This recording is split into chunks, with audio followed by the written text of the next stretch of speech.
The Grand Chamber of the Galactic Council buzzed with excitement. Hundreds of alien representatives sat in the tiered seats that rose high into the dome-shaped room. Light streamed in through the crystal windows, creating rainbow patterns on the polished floor. Today was special. A new species had achieved faster-than-light travel and requested to join the council. The massive display screen at the front of the chamber showed their homeworld, a blue-green planet called Earth. "Bring up their fleet numbers," ordered Council Leader Marcus, his gray skin reflecting the soft light. His six-fingered hand waved at the technical officer. The screen changed, showing a list of numbers. A confused murmur spread through the chamber. Several representatives leaned forward in their seats, sure they were reading the numbers wrong. This can't be right," said Military Advisor Jones, his antenna twitching.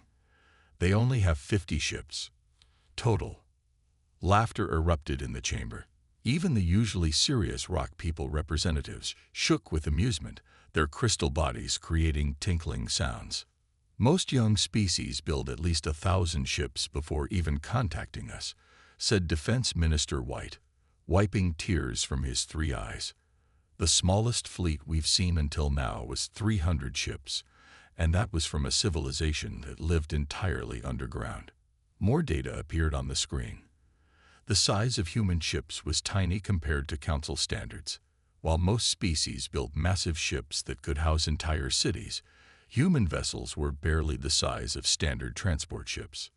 "Perhaps they're still developing their technology," suggested one of the kinder representatives. No, Military Advisor Jones replied, still chuckling. "These are their most advanced designs. They're just small, like everything else about them, it seems." In the back of the chamber, a single figure sat quietly. Ambassador James Thompson of Earth maintained a neutral expression as he watched the council mock his species' fleet. His simple black suit stood out among the elaborate robes and environmental suits of the alien representatives. "Should we even allow them to join?" someone called out. "They can barely defend themselves." Council Leader Marcus raised his hand for silence. Now. The Council welcomes all spacefaring species, regardless of their limitations.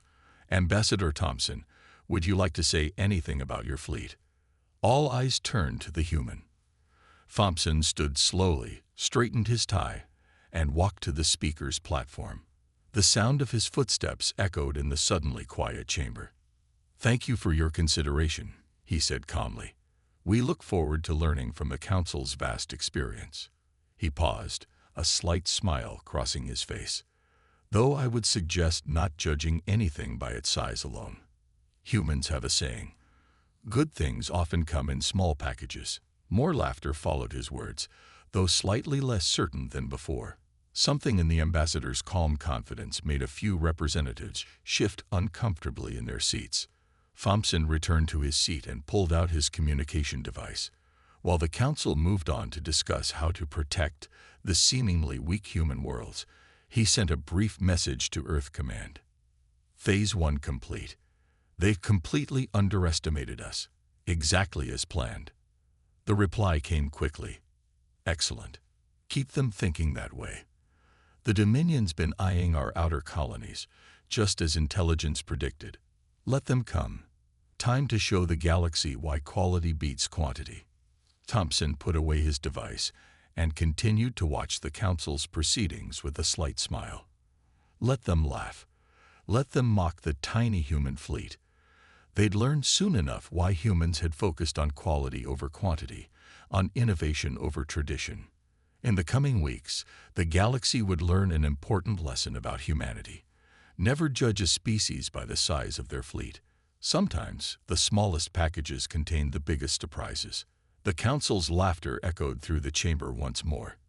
None of them noticed the glint in Ambassador Thompson's eyes, the look of someone who knew something they didn't.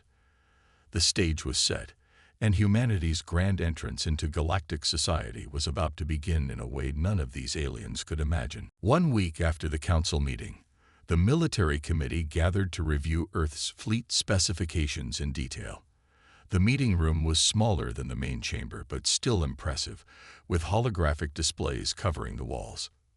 Military Advisor Jones stood at the front, pointing to the largest display. "Let's compare fleet numbers," he said, pulling up a chart. "The rock people have 2,000 capital ships. The energy beings maintain 1,500. Even the smallest council member before Earth had 300 ships." He changed the display to show human vessels. "And here we have Earth's complete fleet, 50 ships total." He shook his head. "It's almost embarrassing." Defense Minister White leaned forward, studying the images. "Show us their largest ship." The display changed to show the human flagship, the UES Adaptable. Compared to the massive council ships floating nearby, it looked like a toy. "Their flagship is the size of our medical vessels," someone commented, causing several officials to snicker. "What about their weapons?" asked a stern-looking official from the back. Jones pulled up more data. "Basic energy weapons, standard shields. Nothing special. Though," he paused, frowning at his screen, "there are some unusual readings we can't explain. Probably sensor errors." In another part of the station, Ambassador Thompson sat in his temporary office, watching the committee meeting through a secure feed. He touched his communication device. "Captain Parker, are you receiving this?" "Loud and clear, Ambassador," came the response. "They're falling for it completely. Our sensor scramblers are working perfectly.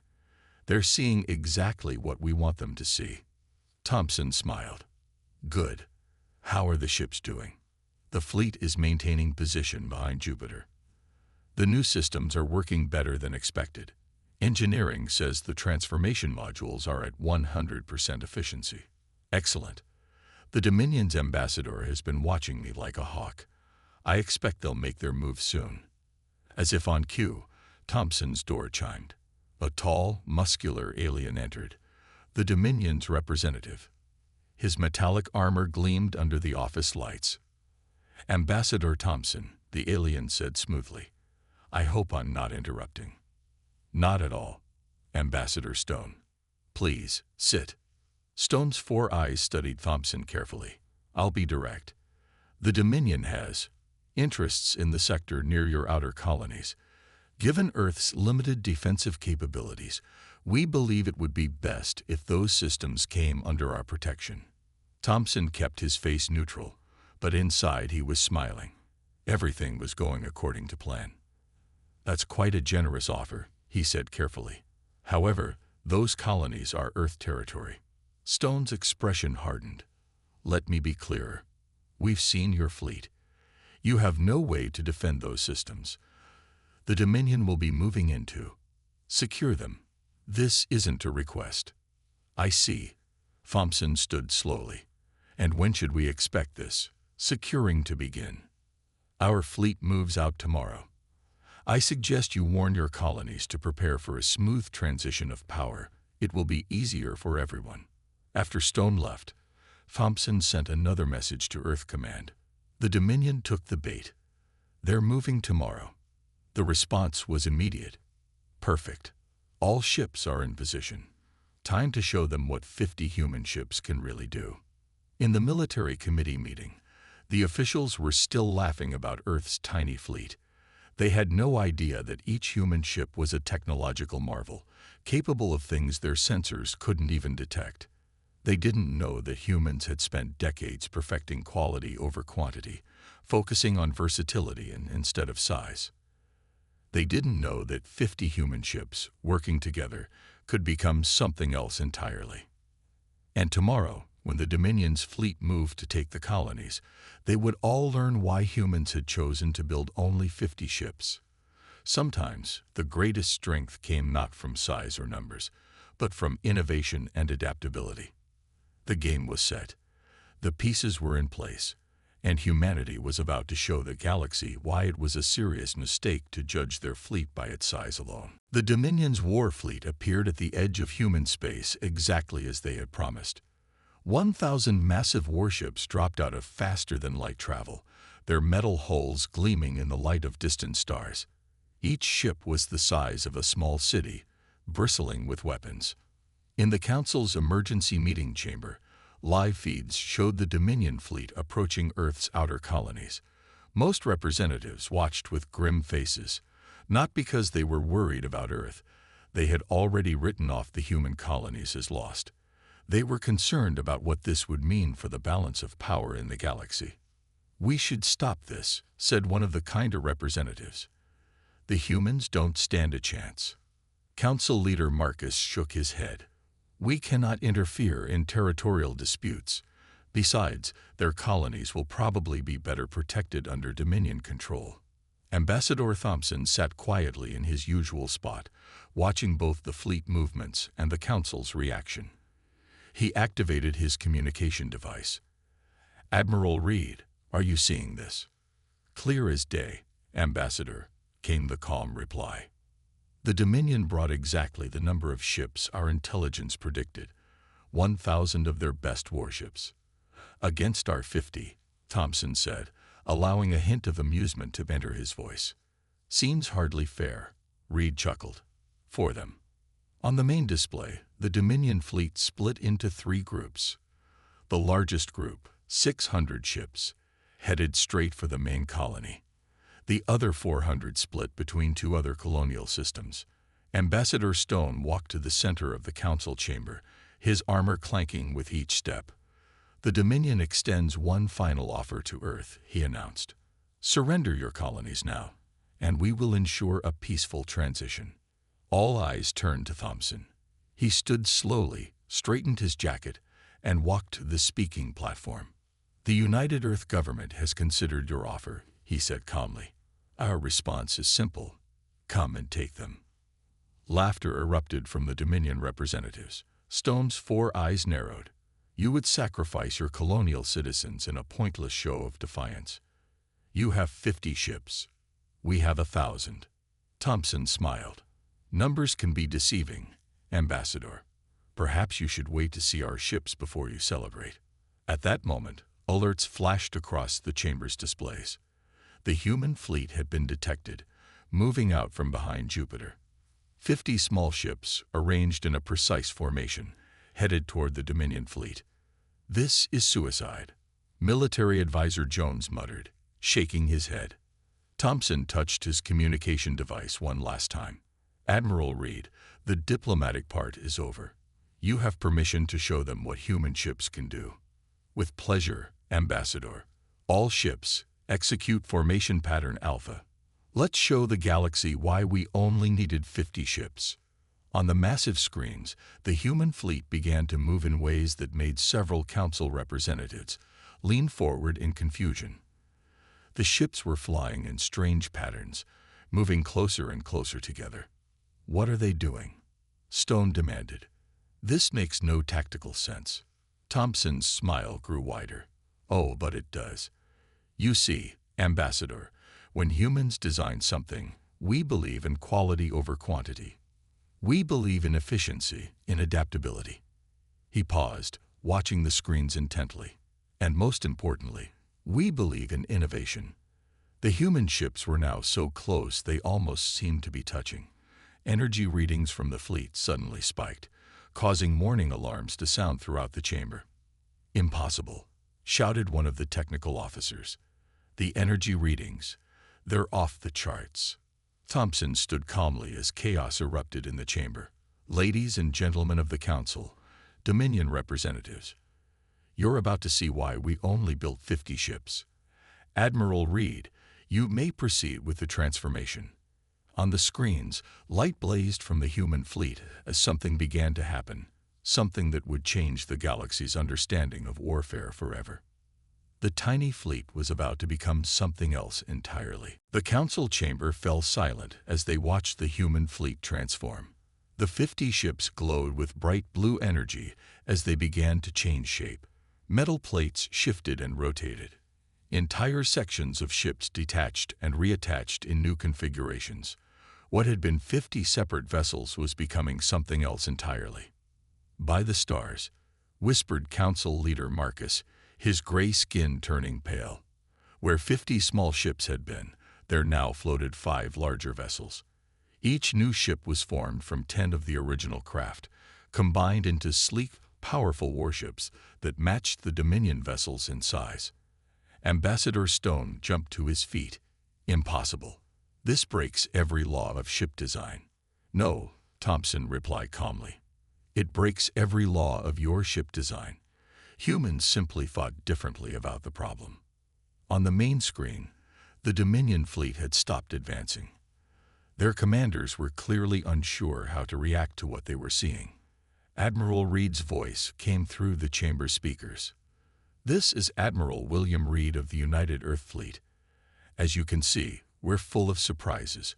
Would you like to reconsider your invasion? The Dominion responded with action instead of words. Their lead ships opened fire, sending bright beams of energy toward the human vessels. What happened next made even Thompson raise his eyebrows in appreciation. The 5 combined human ships moved with impossible speed and grace. Despite their large size, they twisted and turned like fighters, easily avoiding the Dominion's attacks. "How are they moving like that?" demanded Military Advisor Jones. "Ships that size can't maneuver that way." "Normal ships can't," Thompson agreed. "But our ships were designed to work together from the beginning. Each piece knows exactly how to move with the others. Think of it like a dance that's been practiced for years." The human ships began their counterattack. Their combined weapons were far more powerful than anyone had expected. The first shot from the lead human vessel cut straight through a Dominion warship's shields, splitting it in half. "Warning them now would be appreciated, Admiral," Thompson said into his communicator. Admiral Reed's voice boomed through the chamber again. "Dominion fleet," he advised. "What you're seeing is only our first transformation. Our ships have many more surprises waiting. Retreat now, or we will be forced to demonstrate them." On the screens, the battle continued. The Dominion's massive fleet struggled to hit the agile human ships. It was like watching giants trying to swat extremely skilled dancers. Every shot missed. Every attempt to surround the human vessels failed. "This is what we've been hiding," Thompson explained to the stunned council. "Each of our ships is a marvel of engineering. They can split apart, recombine, and adapt to any situation. What you're seeing now is just our basic combat configuration." The Dominion ships tried to coordinate their attacks, firing from multiple directions at once. In response, one of the human ships did something new. It split apart into its original 10 components in the middle of battle, letting the enemy fire pass harmlessly through the gaps. Then the pieces spun around and recombined in a different shape, one better suited for the new attack pattern. "Beautiful," breathed one of the technical officers. "Each piece moves perfectly with the others. The coordination required, it's incredible." Thompson stood at the center of the chamber, watching the battle with pride. "For years, you all laughed at our tiny fleet. You never asked why we only built 50 ships. You never wondered if perhaps we had a reason for our choices." The battle was clearly turning in Earth's favor. The Dominion fleet's formation was breaking apart, their commanders unable to cope with an enemy that could change its shape and capabilities at will. "This," Thompson said quietly, "is only the beginning. Would anyone like to see what else our ships can do?" The council chamber remained silent, all eyes fixed on the screens as humanity's true technological advancement was displayed for the galaxy to see. The age of the transforming ships had begun, and nothing in space warfare would ever be the same. The Dominion fleet was in chaos. Their first attack group had lost 30 ships without scoring a single hit on the human vessels. But Ambassador Stone wasn't ready to admit defeat.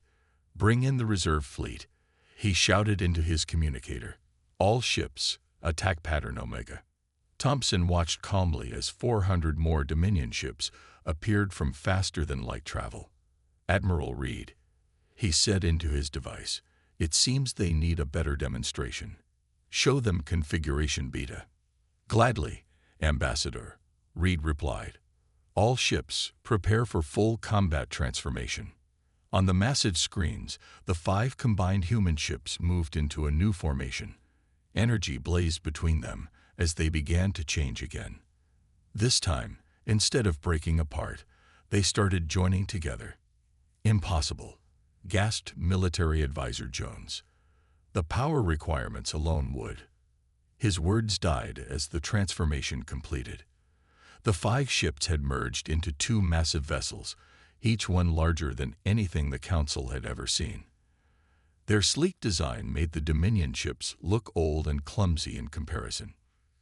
Configuration Beta, Thompson announced to the silent chamber. 25 ships combined into one unit, perfect for dealing with larger fleets. The new human ships moved with the same impossible grace as before, despite their enormous size. When they fired their weapons, entire groups of Dominion ships disappeared in flashes of light. How? Council leader Marcus asked, his voice barely a whisper. How did you build something like this?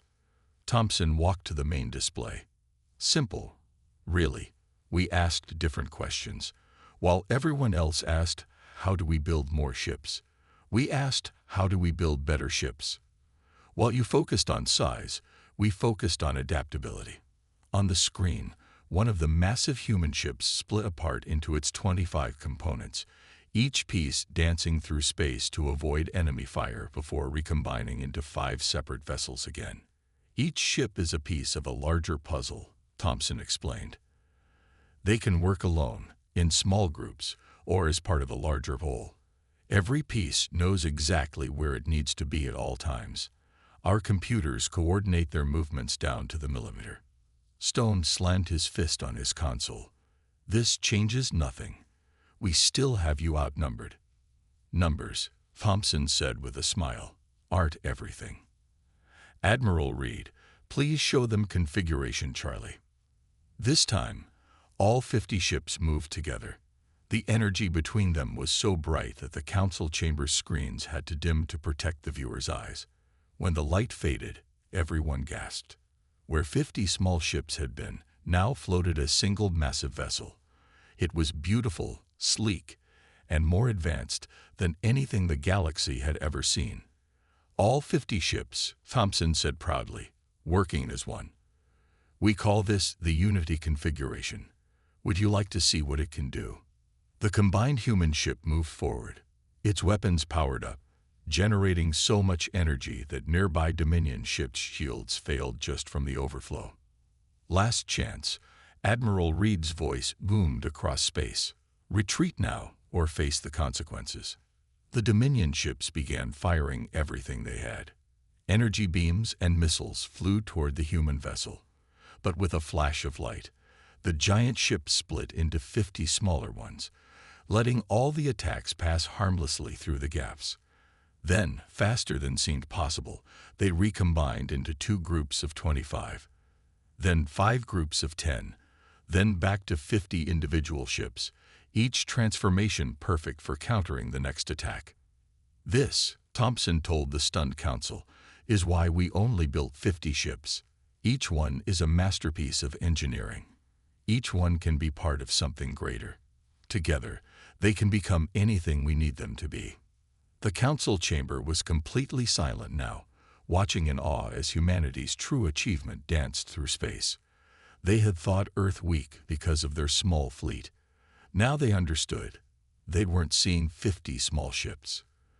They were seeing 50 pieces of the most advanced warship ever created. The Dominion fleet was falling apart. Their mighty ships, once so threatening, now seemed slow and outdated compared to the dancing human vessels. Over 200 Dominion ships had been destroyed, and they hadn't managed to land a single hit on the human fleet. In the council chamber, Ambassador Stone's face had turned a deep shade of purple with rage. This is some kind of trick, he shouted. No fleet can do these things. Not a trick, Thompson replied calmly. Just good engineering. Admiral Reed, show them maneuver pattern Delta. The 50 human ships, currently in their separate forms, began a complex dance through space. They weaved between enemy ships so fast, they left trails of light behind them. Every few seconds, they would combine into different configurations, each perfect for the current situation. 10 ships would join to punch through a defensive line, then split apart to avoid return fire. 20 would combine to create a shield for their companions, then separate to attack from multiple directions. The remaining ships would transform into fast attack craft, striking quickly before rejoining the others. "It's like watching a school of fish," one of the council members said in awe. "They move like they're all one creature, even when they're apart." Military Advisor Jones was frantically studying his readings. The power requirements for these transformations should be impossible. The structural stress alone should tear the ships apart. Thompson walked over to Jones's console. "That's because you're thinking about it wrong. Our ships don't fight the stress. They work with it. Each piece knows exactly how to move to support the others. It's more like a dance than a battle." On the main screen, the Dominion launched their final desperate attack. All their remaining ships fired at once, creating a wall of energy that nothing should have been able to survive. "Admiral Reed," Thompson said into his communicator, "I believe it's time for the finishing move." "Agreed, Ambassador. All ships, execute final configuration. Omega pattern." The 50 human ships moved in perfect sync. As the wall of enemy fire approached, they began their most complex transformation yet. Ships split apart, recombined, and changed shape faster than the eye could follow. Energy flowed between them like lightning. When the transformation finished, the human fleet had become something new. It wasn't one massive ship this time. Instead, it was 3 perfectly balanced vessels, each one designed to complement the others. The first ship was built for speed and agility, its sharp edges cutting through space. The second was heavier, focused on power and defense. The third combined aspects of both, ready to adapt to any situation. "The Trinity Formation," Thompson explained to the stunned council, "our most efficient combat configuration."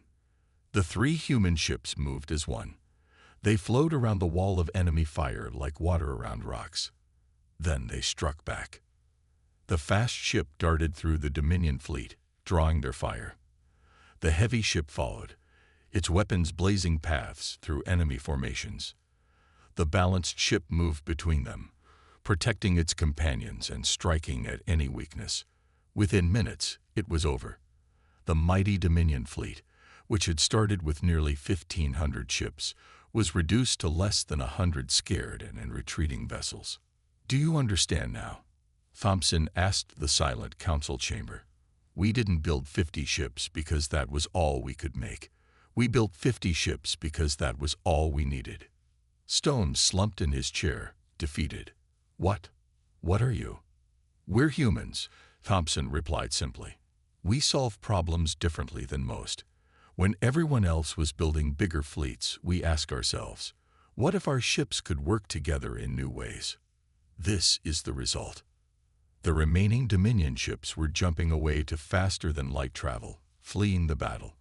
On the screens, the 3 human ships transformed one last time, returning to their 50 separate forms. It was a clear message to the galaxy. Humanity's small fleet wasn't a sign of weakness. It was proof of their greatest strength, the ability to think differently about problems and find innovative solutions. The age of the giant fleets was over.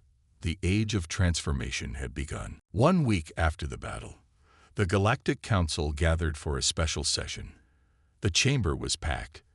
Every species wanted to see the humans who had changed space warfare forever. The same representatives who had laughed at Earth's tiny fleet now sat in respectful silence. Council leader Marcus stood at the center platform. "Today, we formally acknowledge humanity's technological achievement and welcome them as full members of the Galactic Council. Ambassador Thompson, would you please address the chamber?"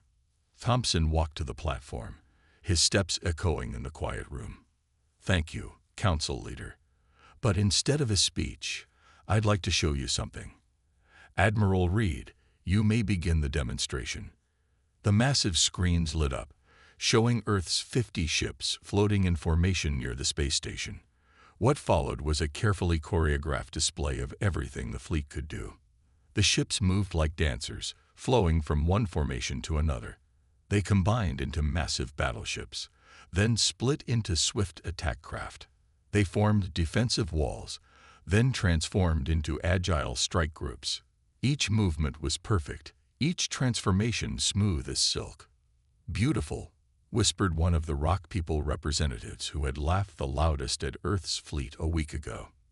Military Advisor Jones leaned forward in his seat. "Ambassador, surely now you can tell us. How did humans develop this technology?" Thompson smiled. "We simply looked at the problem differently. Everyone else built bigger ships or more ships. We ask ourselves, why not build ships that can become whatever we need, whenever we need it?" The demonstration continued. The 50 ships combined into their Unity configuration, the single massive vessel that had stunned the Dominion. But this time, they showed its peaceful uses too. The ship transformed into a space station, then a repair dock, then a medical facility. "Our ships aren't just for war," Thompson explained. "They can adapt to any situation. Need a hospital? They can build one in minutes. Need a research station? They can become one. The possibilities are endless." Defense Minister White stood up. "And you say you have more advanced designs?" "Of course." Thompson's smile grew wider. "What you've seen is just our first generation of transforming ships. The new designs." He paused for effect. "Well, perhaps it's better to show you." He nodded to Admiral Reed, who sent new images to the screens. The chamber filled with gasps as they saw the blueprints for Earth's next generation of ships. "As you can see," Thompson continued, "we're just getting started. The new ships will be able to combine in even more ways. They'll move faster, adapt quicker, and work together even better than before." Ambassador Stone, still present but much humbler now, raised his hand. "The Dominion would like to discuss peaceful trade relations with Earth." "Of course," Thompson replied. "We're always happy to work with peaceful neighbors." The council session continued, but the mood had completely changed from that first meeting. No one was laughing at Earth's small fleet anymore. Instead, they were asking questions, learning, trying to understand. After the session, council leader Marcus approached Thompson privately. "You could have built more ships," he said. "Why didn't you?" Thompson looked out at the stars through the station's window. "Because more isn't always better. Humanity learned that lesson long ago. Quality beats quantity. Innovation beats tradition. And 50 perfect pieces working together can accomplish more than 1,000 separate parts working alone." As if to emphasize his point, the human fleet outside began one final transformation. The 50 ships combined into a massive, beautiful shape that lit up space like a new constellation. "Remember how everyone laughed at our tiny fleet?" Thompson asked quietly. They were looking at the number 50 and seeing weakness. They should have been asking themselves why we were satisfied with just 50 ships. Sometimes the smallest fleets hide the biggest surprises. The human ships separated one last time, each vessel returning to its individual form. But now everyone knew the truth. They weren't seeing 50 small ships. They were seeing 50 pieces of the most advanced spacecraft ever created, ready to combine into something greater whenever needed. The galaxy would never underestimate humanity again.